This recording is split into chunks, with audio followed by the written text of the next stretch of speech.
Hello guys. Hello. This is for Cancer. Okay, Cancer. Welcome dito sa aking channel. Kapalaran 888 Cancer.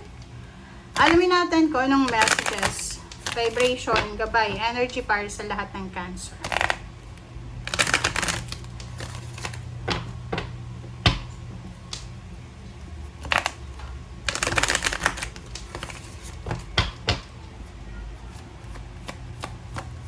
Alright, Cancer.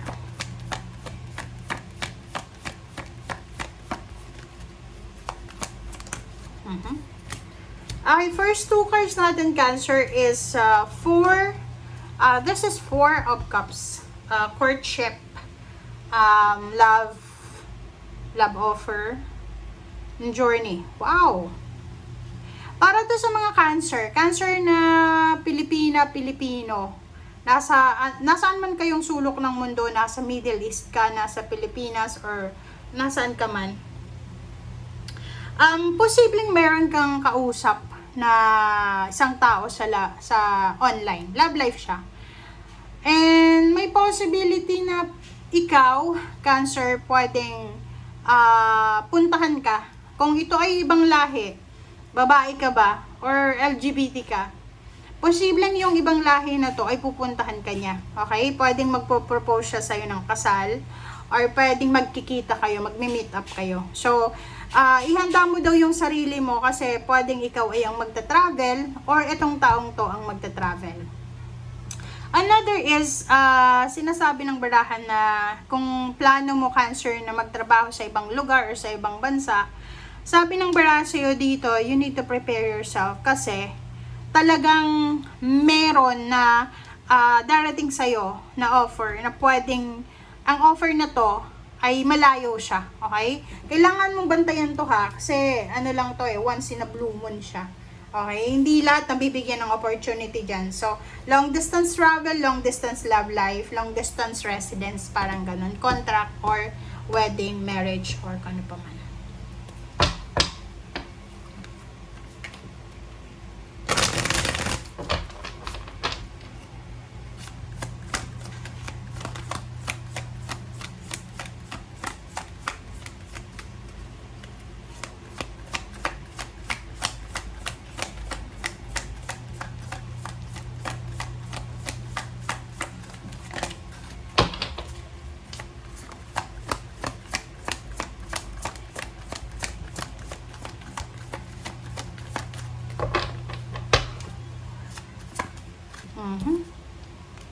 Okay, di ba?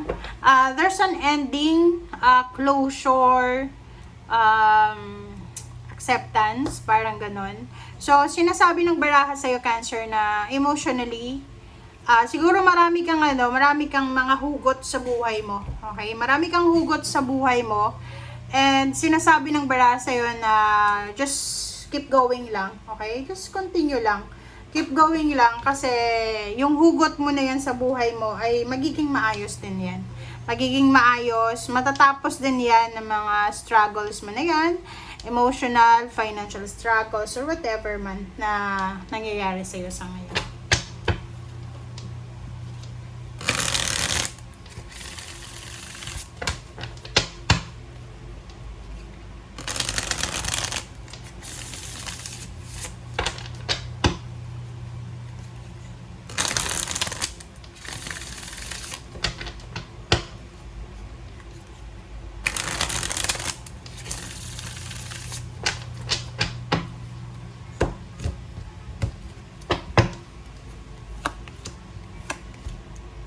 Okay.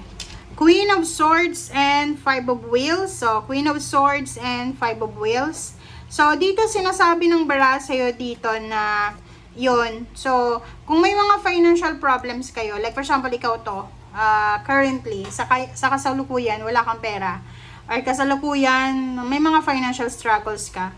Sabi ng Queen of Swords sa'yo, may mga direksyon na parang tinuturo sa'yo ang universe na, uy, Cancer, eto yung direksyon na pwede mong pagkakitaan. Eto yung direksyon, pero ayaw mo. Parang ganon. Kumbaga, you're against the flow. You're against the flow ng life. Hindi ko alam kung bakit, but sabi ng baraha sa'yo, look, makikita mo dito, isa sa mga possible na maging solusyon sa problema mo is, pwede kang mag-abroad, or kung nasa ibang bansa ka na, pwede kang pumunta pa sa mas malayong bansa, or lumayo ka dyan sa lugar kung saan ka man ngayon. Ang sabi ng bara sa'yo dito, yung mga financial problems nyo, financial issues nyo sa buhay, matatapos yan kung kayo ay magdedesisyon talaga na umalis dyan. Okay? Diba? 3 of Wands and 7 of Swords. So, mag-aantay. Okay? Kung makikita mo dito, guys, may mga tao sa paligid mo na they're waiting for your downfall. Okay? Yung 3 of Wands na to, parang siloso ka ba? Siloso. Inggitero, inggitera. Hindi naman siguro. Okay? Pero ito siloso. Siloso, silosa. Babae ka ba or lalaki? Kasi, ang nakikita ko sa'yo, yun yung pumipigil sa'yo eh. Yun yung pumipigil sa'yo kung bakit hindi ka nakakaalis dyan sa lugar kung nasaan ka man ngayon. Lalo trabaho yan or negosyo or pinagkukunan ng salapi. It's because ayaw mong iwanan yung asawa mo. Okay? Siloso-silosa.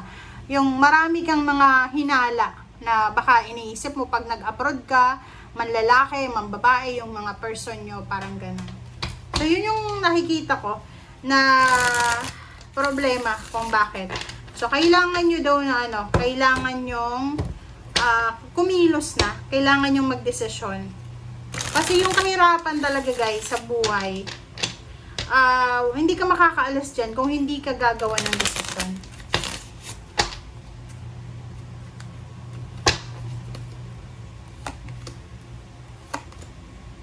Diba? Kita mo ba? Sabi ko na sa'yo eh, dalawa yung 10 of Swords mo, tapos may the Devil. So, kung konektado ka pa sa mga Capricorn or any zodiac sign na medyo devilish yung pagkatao, na palagi kang tinitempt kanyan, or may mga pinapasok sa isip mo na pwedeng makasira ng focus mo. Ito siya oh. Sabi ng bara sa'yo dito, may mga tao sa paligid mo, close mo sila, or yung mga taong yan na ayaw nilang umasenso ka, pipigilan ka nila sa mga plano mo. Okay? Pipigilan ka nila sa mga plano mo. So, kung ako sa'yo, kumilos ka na lang nang wala kang sinasabi. Kumilos ka kasi ang nakikita ko sa'yo dito, ang daming pumipigil. Kahit mismong karelasyon mo, okay? Mismong karelasyon mo, pinipigilan ka.